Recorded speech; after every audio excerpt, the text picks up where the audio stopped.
হ্যাঁ, আমি এটাই ভাবছিলাম যে মাটাও ব্যথা করছে, অনেকটাই লেগেছে।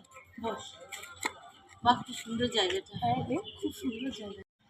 তারপর বল, অনেকদিন বাদে তোর সাথে দেখা হলো, খুব ভালো লাগছে। কেমন আছিস রে? ভালো নেই রে, আসলে হাজব্যান্ডের মাইনের টাকাটা তো চট করে পাচ্ছি না। কেন? ওই একটু আর্থিক অনটনের মধ্যে দিয়ে আছে, মাইনেটাও টাইমে পাচ্ছি না।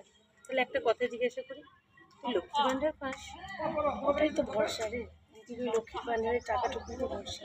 এ মাসেই দেখ না, কয়েকদিন আগে লক্ষ্মীর ভান্ডারের টাকা পেয়েছিলাম বলে মেয়ের টিউশনের টাকাটা কিংবা ছোটোখাটো কিছু জিনিস, এগুলো তো ওই একটা টাকাই তো এখন ভরসা।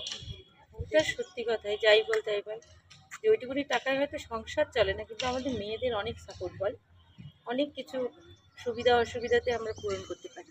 বাংলায় মমতা বন্দ্যোপাধ্যায় আছে বলে সত্যি মেয়েদেরকে স্বাবলম্বী হওয়ার পেছনে অনেকটাই একদম, দিদি নিজে একজন নারী হয়ে নারীর অনেক সুবিধা করে দিয়েছে, এটাই আমাদের